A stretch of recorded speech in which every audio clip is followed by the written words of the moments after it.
हमारे साथ मौजूद हैं प्रशांत किशोर और इन दिनों इनकी तल्खी जो है बिहार के मुख्यमंत्री नीतीश कुमार के साथ बढ़ती जा रही है। कभी नीतीश कुमार इनको अपने घर में रखते थे, अगल बगल के कमरे में रखते थे और बड़ा प्रोटेक्टिव थे इनको लेकर, लेकिन इन पर आजकल प्रहार कर रहे हैं बिहार के मुख्यमंत्री नीतीश कुमार। प्रशांत जी, स्वागत है आपका रिपब्लिक मीडिया नेटवर्क पे। रिपब्लिक टीवी, रिपब्लिक भारत और Republic digital platform, English Hindi, 4 platform पे आप लाइव हैं। तो ये बताइए कि नीतीश कुमार आपसे इतना गुस्से में क्यों है? कह रहे हैं कि आपको एबीसी नहीं आता, आप को कुछ नहीं आता, 2005 से हमने काम किया है, उसको कुछ आता है। और सबसे बड़ी बात कि आपसे बीच में उनके पार्टी के नेता भी मिले थे, आपको राष्ट्रीय अध्यक्ष बनाने की पेशकश की गई थी। तो जब आपको कुछ नहीं आता तो ये सब पेशकश क्यों की गई थी? अब तो ये सारे सवाल आपको नीतीश जी से ही पूछना चाहिए। भाई, इसमें नीतीश जी क्या है, बुजुर्ग नेता हैं, यहाँ के बिहार के सीनियर लीडर हैं, तो उन पर मैं कोई व्यक्तिगत टीका टिप्पणी नहीं करना चाहूँगा। मेरे उनसे मधुर संबंध थे, हैं और हमेशा रहेंगे। वो राजनीति अपार्ट मेरे व्यक्तिगत संबंध उनसे बहुत अच्छे रहे हैं। मार्च में जब वो दिल्ली आए थे तब भी मैं उनके साथ बैठ के खाना भी हम लोगों ने खाया, लंबी चर्चा भी हुई। तब भी मैंने उनको बताया था कि मैं बिहार में एक नया प्रयास करना चाहता हूं।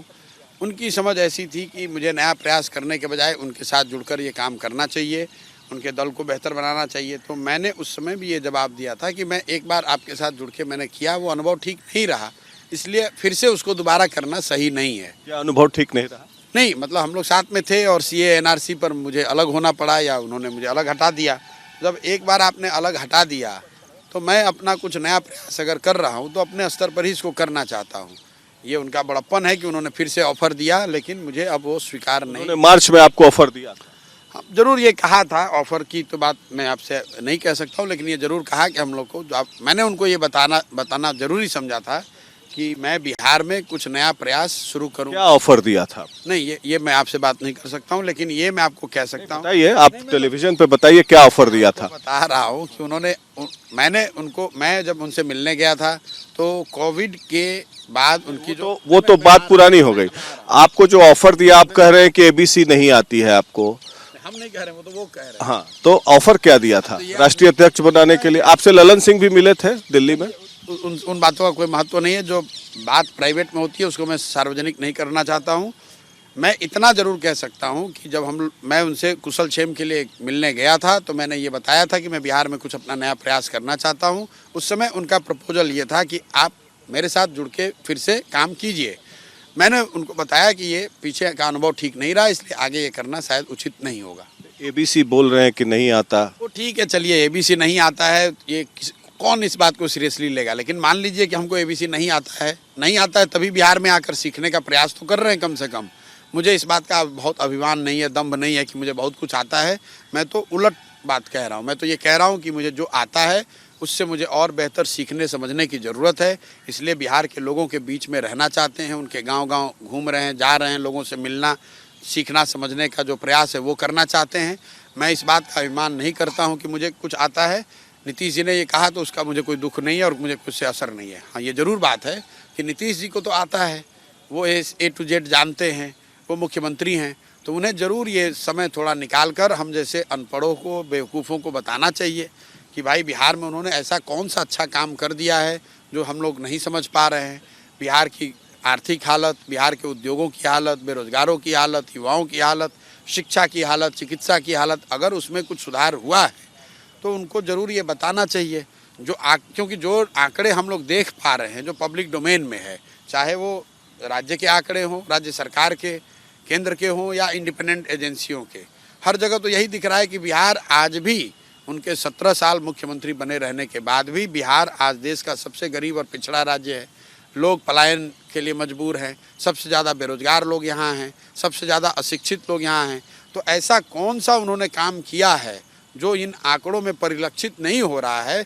चूँकि वो ज्ञानी व्यक्ति हैं तो उन्हें ये बताना चाहिए, हम लोग उस बात को मान लेंगे। आप बोलते हैं कि वो 360 डिग्री टर्न लेगा बिहार का पॉलिटिक्स फिर, और ये जो समीकरण है ये नहीं रहेगा, और फेविकॉल के जोड़ की भी बात करते हैं आप। नहीं, देखिए, ये दोनों तीनों अलग अलग बात है। बिहार की जो राजनीति है आप लोग तो रोज़ कवर कर रहे हैं। पिछले 10 साल से जो 2012 से मोदी जी के राष्ट्रीय राजनीतिक पटल पे प्रादुर्भाव के बाद से as an after effect Bihar में जो राजनीतिक अस्थिरता का दौर शुरू हुआ है वो थमने का नाम नहीं ले रहा है।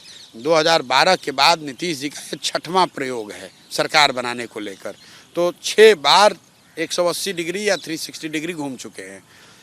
तो मुझे ऐसा नहीं लग रहा है कि ये स्थिरता अभी लौटने वाली है। आज जो फॉर्मेशन बना है इसकी बहुत लॉन्जिविटी नहीं है, कुछ दिन तक चल सकता है, कुछ महीनों तक चल सकता है। सरकार चलाने के लिए लोग साथ में आए हैं, इसको जनता का मैंडेट नहीं है। और जब आप चुनाव लड़ने जाएंगे तो आपको जनता का मैंडेट भी नहीं होगा। और इस समीकरण को 7 दलों को एक साथ एक टेबल पर रख के चुनाव लड़ना इतना आसान नहीं है। इसलिए मैं बार बार कह रहा हूँ कि अगला जो विधानसभा का चुनाव है वो इस फॉर्मेशन में नहीं। आपका कहने का मतलब कि लालू जी की पार्टी और तेजस्वी की पार्टी नीतीश जी के साथ नहीं रहेगी, ये मतलब अपने आप को मैं ऐसा नहीं कह रहा हूँ। मैं ये कह रहा हूँ कि अभी 7 दलों का महागठबंधन है। तो सरकार जब आप चलाते हैं तो इस तरह के डिफ़िकल्ट कोalitions को भी आप बना चला सकते हैं, क्योंकि लोगों का वेस्टेड इंटरेस्ट है। हर आदमी चाहता है हम सरकार में रहें। लेकिन जब आप इसके लिए पॉलिटिकल लड़ाई के लिए जाएंगे तो उसमें लोगों के इंटरेस्ट अलग होते हैं, लोगों का अपना हित अलग होगा। हर आदमी चाहता है मुझे सबसे ज़्यादा मिले, कोई आदमी दूसरे के साथ चलना नहीं चाहता है। वैसी परिस्थिति में ये समीकरण, ये गठबंधन इसी तरह बना रहेगा, इसकी संभावना करीब करीब 0 है। और मैं इस दावे के साथ ये बात को कह सकता हूँ कि अगला विधानसभा, आप इस बात को नोट कर लीजिए, अगला विधानसभा का चुनाव इस फॉर्मेशन में नहीं होगा। अब इस फॉर्मेशन में क्या चेंज होगा, कितना चेंज होगा, कब चेंज होगा, ये मुझे नहीं पता है। या फिर नीतीश कुमार बीजेपी की तरफ आ जाएंगे? अब आएंगे कि नहीं ये बात इस धरती पर कौन बता सकता है, आप बताइए। बता सकते हैं, आप कमरे के बगल में रहते हैं। नहीं, हम कमरे के बगल में नहीं भाई, हम तो उनके साथ में ही रहे हैं, 2 साल रहे हैं। लेकिन 17 में जब मैं उनके साथ रहता था 15 में, तो 17 में जब वो बीजेपी गए तो मुझे तो नहीं पता था। तो ये कौन दावा कर सकता है? नीतीश जी के लिए यहाँ बिहार में आप लोग कहते हैं कि जो दाहिना हाथ करता है उनके बाएं हाथ को नहीं पता होता है। तो कोई दूसरा व्यक्ति कैसे बता सकता है? हाँ, जो स्थिति है, राजनीतिक सामाजिक जो स्थिति है वो बड़ा स्पष्ट है कि ये लंबे समय तक इस गठबंधन को आप चला नहीं सकते हैं। इसमें परेशानी आनी ही आनी है।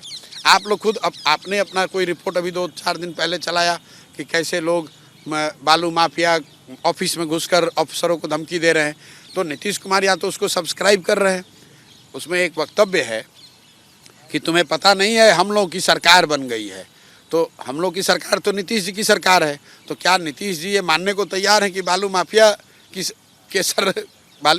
की सरकार बन गई है?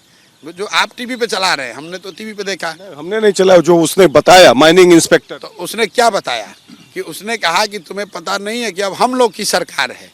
तो हम लोग तो पब्लिक में ये जानते हैं कि आज नीतीश कुमार की सरकार है। तो नीतीश कुमार क्या इस बात को मानने के लिए तैयार हैं कि वो बालू माफिया जो बालू माफिया है इस राज्य में उनकी सरकार हो गई है? तो कितने दिन तक चल सकता है? कहते हैं जनता का राज है, जंगल राज नहीं है। बालू माफिया से ही आपको आगे बढ़ाएंगे सवाल पर। जनता का राज है, जंगल राज नहीं है। बिहार में जैसे आनंद मोहन का प्रकरण हुआ, फिर कार्तिक सिंह का हुआ, माइनिंग इंस्पेक्टर वाला आप बोल रहे हैं, फिर आज एक पूर्व एमएलसी के बेटे ने डीएसपी का कपड़ा फाड़ दिया थाने में, पीरबहोर थाना। तो मुझे तो नहीं लगता है कि बिहार की जो जनता है वो ये काम करती है। ये तो जो आपराधिक तत्व हैं ये वो काम करते हैं। अगर नीतीश जी ये कह रहे हैं कि बिहार में जनता की ये सरकार है, तो बिहार की जनता बालू माफियागिरी तो करती नहीं है, बालू का धंधा नहीं करती। बिहार की जो जनता है वो बालू का अवैध कारोबार नहीं कर रही है। बिहार की जनता जाकर डीएसपी का कॉलर नहीं पकड़ रही है। बिहार की जनता जाकर लूटपाट नहीं कर रही है। जो लोग ये कर रहे हैं वो तो समाज का वो वर्ग है जो अपराधी प्रवृत्ति का आदमी है।